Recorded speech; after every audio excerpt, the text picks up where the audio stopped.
शुभ सकाळ दर्शक बंधु आज हूँ अगस्ट 10 तारिख रविवार। चलतु नजर पकाइबा आज गुरुत्वपूर्ण खबर उपरे। आज प्रथम खबर अकाउंट को आसिला सुभद्रा टंका। हिताधिकारी अकाउंट को आसिला सुभद्रा योजनार द्वितीय किस्ती टंका। कोरापुट जयपुर शुभारंभ कले मुख्यमंत्री मोहन चरण माझी। 1 कोटी अधिक हिताधिकारी पठागला सुभद्रा तृतीय किस्ती टंका। डीबीटी जरिया 5000 महिला अकाउंट को पठा जाइछि।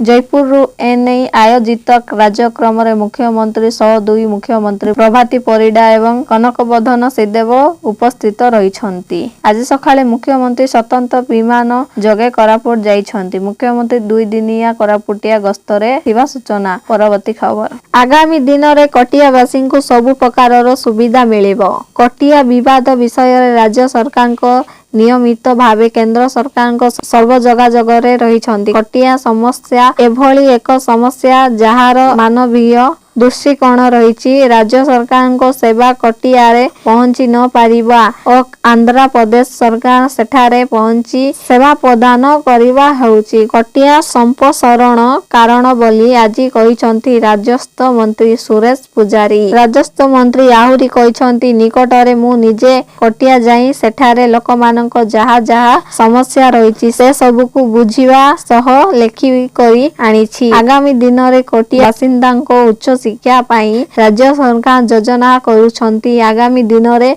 कटियावासी ओडिशा सरकार पक्षरु जेउ सेवा और भल पाइबा पाइबे ताहा केबे आंध्र सरकार कटिया बासिंदा को देई पारिबे नाही। परवर्ती खबर खाली पड़िला इंडिगो विमानर सीट। ओडिशा सरकार पर्यटन को आग को बढ़ाइबा पाई भुवनेश्वर अंतर्जातीय उड़ान आरंभ करिथिले किंतु विमानर सीट फंका पड़िबा को एयरलाइंस को सरकार प्रति मासरे प्राय 8 कोटी रु अधिक टंका गणुछंती। गत 2 वर्ष रे राज्य सरकार को 170 कोटी टंका रु अधिक खर्च करिछंती।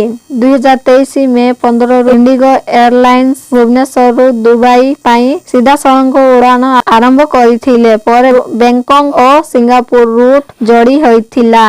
यार लक्ष्य थिला विदेशी पर्यटक और विनियोग आकर्षण करी राज्यर अर्थनीति और रोजगार बढ़ाइबा किंतु तथ्य अनुसार यात्री संख्या कम थिबारु एही योजना खर्च बहुल होई पड़िछि। परवर्ती खबर एणिकी हाथ मुठारे विधानसभा समस्त खबर आसीगला। ओडिशा विधानसभा पोर्टाल उन्नचित करागला। एनआईसी द्वारा खोलागला पोर्टाल साधारण लोक पोर्टाल द्वारा समस्त खबर ऊपर रखी पारिबे नजर। विधानसभा अधिवेशन बेले केउ मंत्री केउ प्रश्न रखिले एवं विभागीय मंत्री केउ उत्तर देले ताहा सबु उपलब्ध रहिबो। विधानसभा रे प्रतिटी खबर एबे साधारण लोकंक पाखरे रहिबो जेउथिरे एही पोर्टाल बध सहाय्य करिबो बोली कुआ जायछि। केवल मंत्री किसान दल विधायकंक प्रश्न नुहे विरोधी दलर प्रतिटी कथा मध्य एही पोर्टाल द्वारा जणा जाय पारिबा। परवर्ती खबर पुणी 13 तारिख रे बड़ लघुचाप।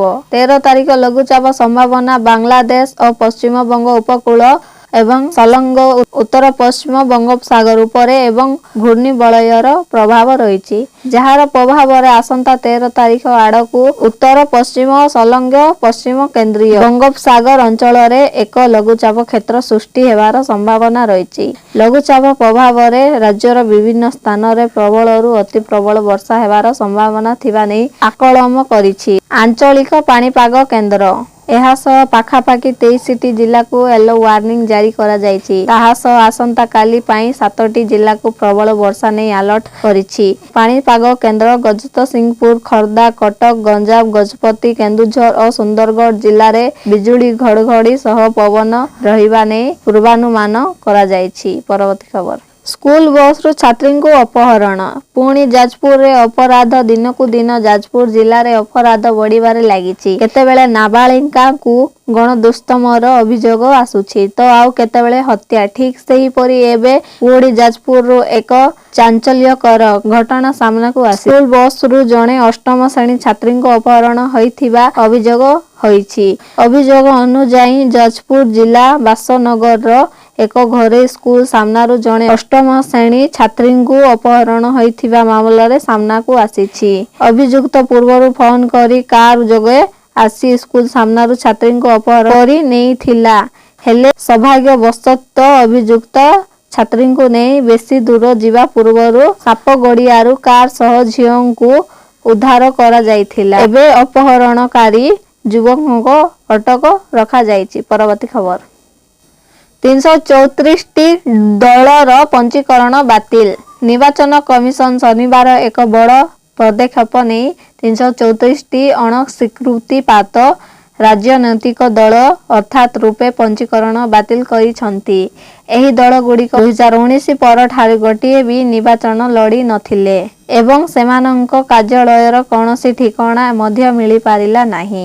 ଏହି କାରଣ ପାଇଁ ଏହି ଦଳଗୁଡ଼ିକ ଏକ ପଞ୍ଜୀକୃତ ଅଣପଞ୍ଜୀକୃତ ରାଜନୈତିକ ଦଳ ଭାବରେ ରହିବା ପାଇଁ ବାଧ୍ୟତାମୂଳକ ସର୍ବାବଳୀ ପୂରଣ କରିନଥିଲେ। ବିଭାଗ ବିଧାନସଭା ନିର୍ବାଚନ ପୂର୍ବରୁ କମିଶନକୁ ଏହି ପଦକ୍ଷେପ ରାଜନୈତିକ ବ୍ୟବସ୍ଥାକୁ ସୁଦୃଢ଼ କରିବା ଦିଗରେ ଏକ ଗୁରୁତ୍ୱପୂର୍ଣ୍ଣ ପଦକ୍ଷେପ ବୋଲି କୁହାଯାଇଛି। ପରବର୍ତ୍ତୀ ଖବର। ସ୍କୁଲ ଛାତ୍ରୀଙ୍କର ଭାଇ ହେଲେ ପିଏମ୍ ମୋଦି। ଆଜି ସାରା ଦେଶର ରକ୍ଷାବନ୍ଧନ ପର୍ବ ଧୁମଧାମରେ ପାଳନ କରାଯାଇଛି। ଭାଇ ଏବଂ ଭଉଣୀଙ୍କ ମଧ୍ୟରେ ପ୍ରେମକୁ ପ୍ରତିଫଳିତ କରୁଥିବା ଏହି ପର୍ବର ପ୍ରଧାନମନ୍ତ୍ରୀ ନରେନ୍ଦ୍ର ମୋଦି ସମେତ ଦେଶର ଅନେକ ମାନ୍ୟଗଣ୍ୟ ଦେଶବାସୀଙ୍କୁ ଶୁଭେଚ୍ଛା ଜଣାଇଛନ୍ତି। ପ୍ରଧାନମନ୍ତ୍ରୀ ମୋଦି ଆଜି 7 ଲୋକ କଲ୍ୟାଣ ମାର୍ଗସ୍ଥିତ ତାଙ୍କ ବାସଭବନକୁ ଆସିଥିବା ଅନେକ ସ୍କୁଲ ଝିଅ ଏବଂ ଅନେକ ଷ୍ଟାଫଙ୍କଠାରୁ ରାକ୍ଷୀ ପିନ୍ଧିଥିଲେ। ପରବର୍ତ୍ତୀ ଖବର। ବାୟୁସେନା ମୁଖ୍ୟଙ୍କ ବଡ଼ ଖୁଲାସା। ବାୟୁସେନା ମୁଖ୍ୟ ବିଏନ୍ ସିଂହ ଅପରେସନ ସିନ୍ଦୁର ଉପରେ ଏକ ବଡ଼ ଖୁଲାସା କରିଛନ୍ତି। ସେ କହିଛନ୍ତି ଯେ ଅପରେସନ ସିନ୍ଦୁର ସମୟରେ ପାକିସ୍ତାନକୁ ବହୁତ କ୍ଷତି ସହିବାକୁ ପଡ଼ିଥିଲା, ଯାହା ଯୋଗୁଁ ପାକିସ୍ତାନକୁ ଯୁଦ୍ଧବିରତି କରିବାକୁ ବାଧ୍ୟ କରାଯାଇଥିଲା। ସେ କହିଛନ୍ତି ଯେ ଅପରେସନ ସିନ୍ଦୁରରେ ଭାରତ 5ଟି ପାକିସ୍ତାନ ଲଢୁଆ ବିମାନ ଏବଂ ଗୋଟିଏ ଏୟାରକ୍ରାଫ୍ଟକୁ ଧ୍ୱଂସ କରିଥିଲେ। ଏହି ସମ୍ପୂର୍ଣ୍ଣ ଅପରେସନରେ X-401 ଗେମ୍ ଚେଞ୍ଜର ପ୍ରମାଣିତ ହୋଇଛି। ଭାରତର ବାୟୁ ପ୍ରତିରକ୍ଷା ପ୍ରଣାଳୀ ଏକ ମହାନ କାମ କରିଛି। ଭାରତୀୟ ସେନା ପାକିସ୍ତାନକୁ ଏକ ଜୋରଦାର ଏବଂ ସ୍ପଷ୍ଟ ବାର୍ତ୍ତା ହେବାକୁ ଚାହୁଥିଲା ଯେ ଯଦି ପାକିସ୍ତାନ ଭାରତ ଉପରେ ଆକ୍ରମଣ କରେ ତେବେ ଭାରତ ଏହାର ଉଚିତ ଜବାବ ଦେବ। ପରବର୍ତ୍ତୀ ଖବର। ଆରମ୍ଭ ହେଲା ରେଳବାଇର ବମ୍ପର ଅଫର। ଭାରତୀୟ ରେଳବାଇ ଛାତ୍ରୀମାନଙ୍କ ପାଇଁ ଆଣିଛି ନୂଆ ପ୍ୟାକେଜ ଫେୟାର। ଆଜିଠାରୁ ରେଳବାଇ ଆରମ୍ଭ କଲା ରାଉଣ୍ଡ ଟ୍ରିପ୍ ପ୍ୟାକେଜ, ଯେଉଁଥିରେ ଛାତ୍ରୀ ଉଭୟ ଯିବା ଆସିବା ପାଇଁ ଟିକେଟ କଲେ ମିଳିବ 20% ରିହାତି। ଟିକେଟ ମୂଲ୍ୟରେ 20% ରିହାତି ଛାତ୍ରୀଙ୍କ ପାଇଁ ସାହାଯ୍ୟକାରୀ ସାବ୍ୟସ୍ତ ହେବ। ରେଳ ଯାତ୍ରୀଙ୍କୁ ସୁଗମ ଅଧିକ ଆଦୃତ କରିବା ପାଇଁ ରେଳବାଇ ପକ୍ଷରୁ ଏହି ନିଷ୍ପତ୍ତି ନିଆଯାଇଛି। ଆଜିଠାରୁ ପରୀକ୍ଷାମୂଳକ ଭାବେ ଆରମ୍ଭ କରାଯାଇଛି ଏହି ଅଫର। ବିଭାଗ ପକ୍ଷରୁ ଆଶା ରଖାଯାଇଛି ଯେ ରାଉଣ୍ଡ ଟ୍ରିପ୍ ପ୍ୟାକେଜ ଜରିଆରେ ଲୋକେ ରେଳ ଯାତ୍ରା କରିବାକୁ ଉତ୍ସାହିତ ହେବେ। ଏଥିସହ ଛାତ୍ରୀଙ୍କ ସଂଖ୍ୟାରେ ବୃଦ୍ଧି ଦେଖିବାକୁ ମିଳିବ। ଅନ୍ୟପକ୍ଷ ବିଭାଗରେ ଏହି ଅଫର ଭବିଷ୍ୟତରେ ସଫଳ ହେବ ବୋଲି ରେଳବାଇ ଆଶାବାଦୀ। ପରବର୍ତ୍ତୀ ଖବର। 500 ଟଙ୍କିଆ ନୋଟ ବନ୍ଦ ହୋଇଯିବ। 500 ଟଙ୍କିଆ ନୋଟ। ଗତ କିଛି ଦିନ ହେବ ସୋସିଆଲ ମିଡିଆ ଏବଂ କିଛି ଗଣମାଧ୍ୟମ ରିପୋର୍ଟରେ ଦାବି କରାଯାଇଛି କି ଏଟିଏମ୍ରୁ 500 ଟଙ୍କିଆ ନୋଟ ବାହାରିବା ବନ୍ଦ ହୋଇଯିବ। ଏପରିକି ଏହି ନୋଟ ସେପ୍ଟେମ୍ବର 2025 ମସିହା ସେପ୍ଟେମ୍ବର 30 ତାରିଖରୁ ଆଉ ଚଳିବ ନାହିଁ। ଏହି ଖବର ଏବେ ଲୋକଙ୍କ ମନରେ ହଇଚଇ ସୃଷ୍ଟି କରିଛି। କାରଣ 500 ଟଙ୍କିଆ ନୋଟ ଦୈନନ୍ଦିନ କାରବାରର ଏକ ଗୁରୁତ୍ୱପୂର୍ଣ୍ଣ ଅଂଶ। କିନ୍ତୁ ବର୍ତ୍ତମାନ ସରକାରଙ୍କ ଏହି ସମ୍ପୂର୍ଣ୍ଣ ମାମଲାରେ ସଂସଦରେ ସ୍ପଷ୍ଟ କରିଛନ୍ତି। ଅର୍ଥ ମନ୍ତ୍ରଣାଳୟ ସ୍ପଷ୍ଟ କରିଛି ଯେ 500 ଟଙ୍କିଆ ନୋଟ ବନ୍ଦ କରିବାର କୌଣସି ପ୍ରସ୍ତାବ ନାହିଁ। ଅର୍ଥ ମନ୍ତ୍ରଣାଳୟ ସ୍ପଷ୍ଟ କରିଛି ଯେ 500 ଟଙ୍କିଆ ନୋଟ ବନ୍ଦ କରିବାର କୌଣସି ପ୍ରସ୍ତାବ ନାହିଁ। ମନ୍ତ୍ରଣାଳୟ କହିଛି ଯେ ଭାରତୀୟ ରିଜର୍ଭ ବ୍ୟାଙ୍କ ଆରବିଆଇ ଜନସାଧାରଣ କାରବାର ଆବଶ୍ୟକତା ପୂରଣ କରିବା ପାଇଁ ବିଭିନ୍ନ ମୂଲ୍ୟର ନୋଟ ଗୁଡ଼ିକର କାରବାର ଚାଲୁ ରହିବ। ପରବର୍ତ୍ତୀ ଖବର। କୋଟିଆ ପାଇଁ କସରତ। ମୋହନ ସରକାରଙ୍କ ଫୋକସରେ ରହିଛି କୋରାପୁଟ କୋଟିଆ ଉପରେ ଆନ୍ଧ୍ର ବାରମ୍ବାର ଆଖି ପକାଇବା ପରେ ସେଠାକାର ଲୋକଙ୍କ ମନ ଜିଣିବାକୁ ବିଜେପି ସରକାର ଜୋରଦାର ଉଦ୍ୟମ ଆରମ୍ଭ କରିଛି। କୋଟିଆକୁ ମାରାଥନ ଗସ୍ତ କରୁଛନ୍ତି ମୋହନ ମନ୍ତ୍ରୀ। କୋରାପୁଟ ଗସ୍ତରେ ଥିବାବେଳେ ନିଜେ ମୁଖ୍ୟମନ୍ତ୍ରୀ କୋଟିଆ ବିକାଶ ପାଇଁ ନକ୍ସା ପ୍ରସ୍ତୁତ କରିଛନ୍ତି। ପ୍ରାକୃତିକ ସମ୍ପଦରେ ଭରପୂର କୋଟିଆ ପଡ଼ୋଶୀ ଆନ୍ଧ୍ର ଏହି ଅଞ୍ଚଳ ଉପରେ ବାରମ୍ବାର ଆଖି ପକାଇଥିବାରୁ ମୋହନ ସରକାରଙ୍କୁ ଏହାକୁ ଗୁରୁତ୍ୱର ସହ ନେଇଛନ୍ତି। ସ୍ୱତନ୍ତ୍ର କମିଟି ଗଠନ କରିବା ଲଗାତାର ଭାବେ କଟିଆ ଗସ୍ତ କରିଛନ୍ତି ମୋହନ ମନ୍ତ୍ରୀ। ପରବର୍ତ୍ତୀ ଖବର 25 ସୁଦ୍ଧା 37 ସେଲ୍। ରାଜ୍ୟର ସମସ୍ତ ଉଚ୍ଚ ଶିକ୍ଷାନୁଷ୍ଠାନରେ ଗଠନ ହେବ 37 ସଶକ୍ତିକରଣ ସେଲ୍। ଛାତ୍ରୀ ଓ ମହିଳା ଷ୍ଟାଫଙ୍କ ସୁରକ୍ଷା ପାଇଁ ଆସନ୍ତା 25 ତାରିଖ ସୁଦ୍ଧା 37 ସେଲ୍ ପ୍ରସ୍ତୁତ କରିବାକୁ ନିର୍ଦ୍ଦେଶ ଦେଇଛନ୍ତି ଉଚ୍ଚଶିକ୍ଷା ବିଭାଗ। 14 ତାରିଖ ସୁଦ୍ଧା ପ୍ରତି ଶ୍ରେଣୀ ଗୃହରେ ଜଣେ ଲେଖାଏଁ ମହିଳା ପ୍ରତିନିଧି ଚୟନ କରାଯିବ। 20 ତାରିଖ ସୁଦ୍ଧା 37 ସାଥୀ ଚୟନ କରିବାକୁ ସମସ୍ତ ବିଶ୍ୱବିଦ୍ୟାଳୟ କୁଳପତି ଓ କଲେଜ ଅଧ୍ୟକ୍ଷଙ୍କୁ ଚିଠି କରି ନିର୍ଦ୍ଦେଶ ଦେଇଛି ଉଚ୍ଚଶିକ୍ଷା ବିଭାଗ। ଚିଠିରେ କୁହାଯାଇଛି ଯେ ଛାତ୍ରୀଙ୍କ ସୁରକ୍ଷାକୁ ପ୍ରାଧାନ୍ୟ ଦିଆଯିବ ଉଚିତ। ସେଥିପାଇଁ ଶିକ୍ଷାନୁଷ୍ଠାନ ଗୁଡ଼ିକରେ ଆମ୍ନିରକ୍ଷା କୌଶଳ ଠାରୁ ଆରମ୍ଭ କରି ମହିଳା ସଶକ୍ତିକରଣକୁ ସୁଦୃଢ଼ କରାଯିବ। ପରବର୍ତ୍ତୀ ଖବର ଆସିଲା ତୃତୀୟ କିସ୍ତି ସୁଭଦ୍ରା ଟଙ୍କା।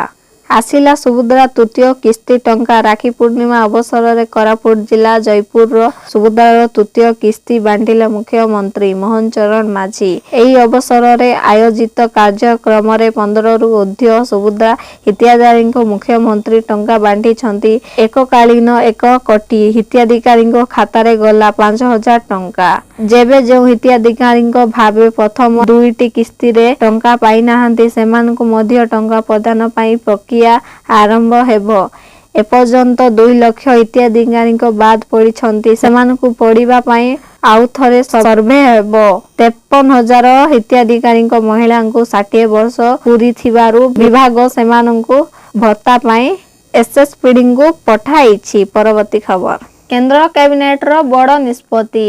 ମୋଦି କ୍ୟାବିନେଟ ବଡ଼ ନିଷ୍ପତ୍ତି। ଉଜାଳ ଓ ଏଲ୍ପିଜି ସବସିଡି ଏଲ୍ପିଜି ସବସିଡି ଜାରି କରିଛନ୍ତି ମୋଦି ସରକାର। ଗରିବ ମହିଳାଙ୍କ ପାଇଁ ଉଦ୍ଦିଷ୍ଟ ଉଜ୍ଜ୍ୱଳା ସବସିଡି ପାଇଁ 12,000 କୋଟି ଟଙ୍କା ମଞ୍ଜୁର କରିଛି କେନ୍ଦ୍ର କ୍ୟାବିନେଟ। ସେହିପରି ଏଲ୍ପିଜି ସିଲିଣ୍ଡରକୁ ସବସିଡି ଦରରେ ବିକ୍ରି ଯୋଗୁଁ ତୈଳ କମ୍ପାନୀଙ୍କୁ ଦେଉଥିବା କ୍ଷତିପୂରଣ ବାବଦକୁ 30,000 କୋଟି ଟଙ୍କା ଯୋଗାଇବେ ସରକାର। ସୂଚନା ଏବଂ ପ୍ରସାରଣ ମନ୍ତ୍ରୀ ଅଶ୍ୱିନୀ ବୈଷ୍ଣବ କ୍ୟାବିନେଟର ନିଆଯାଇଛି ନିଷ୍ପତ୍ତି ଉପରେ ଏହି ସୂଚନା ଦେଇଛନ୍ତି। ସାରା ଦେଶରେ ଗରିବ ପରିବାରଙ୍କ ବୟସ୍କ ମହିଳାଙ୍କୁ ମାଗଣାରେ ଏଲ୍ପିଜି ସଂଯୋଗ କରିବା ପାଇଁ 2016 ମେ ମାସର PMUY ଯୋଜନା ଆରମ୍ଭ ହୋଇଥିଲା। 2025 ଜୁଲାଇ 1 ତାରିଖ ସୁଦ୍ଧା ଭାରତରେ ପ୍ରାୟ 10.33 କୋଟି PMUY ଅଧୀନରେ ସହଯୋଗ କରିଛନ୍ତି। ପରବର୍ତ୍ତୀ ଖବର କୁଲଗ୍ରାମ ଏକାଉଣ୍ଟର 2 ଯବାନ ଶହୀଦ। କୁଲଗ୍ରାମ ଏକାଉଣ୍ଟର 2 ଯବାନ ଶହୀଦ।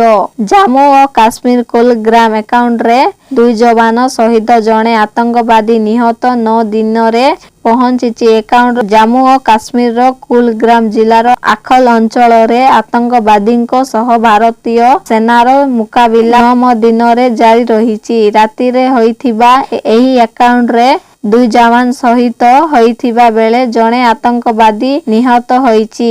ଏପର୍ଯ୍ୟନ୍ତ ଜଣେ ଆତଙ୍କବାଦୀଙ୍କ ସହ ଉଦ୍ଧାର ହୋଇଛି। ଏହି ଅପରେସନ ଭାରତୀୟ ସେନା ଜାମ୍ମୁ ଓ କାଶ୍ମୀର ପୁଲିସ ସିଆର୍ପି ଏବଂ ସ୍ପେଶାଲ ଅପରେସନ ଗ୍ରୁପ ସାମିଲ ଅଛନ୍ତି। ଆଖଲ ଜଙ୍ଗଲରେ ଅଗଷ୍ଟ 1ରୁ ଆରମ୍ଭ ହୋଇଥିବା ଅପରେସନ ଆଖଲରେ ବାହିନୀ ଆତଙ୍କବାଦୀଙ୍କୁ ଘେରିଛି। ଏକାଉଣ୍ଟରେ 2 ଯବାନ ସହିତ ଜଣେ ଆତଙ୍କବାଦୀ ନିହତ। ସୂଚନା ଅନୁଯାୟୀ ଘନ ଜଙ୍ଗଲ ଭଳି ଅର୍ଡର ସୁଯୋଗ ନେଇ ଅତି ତିନିକ୍ରେମା ଠାରୁ ଅଧିକ ଆତଙ୍କବାଦୀ ଏବଂ ବି ଲୁଚି ରହିଛନ୍ତି।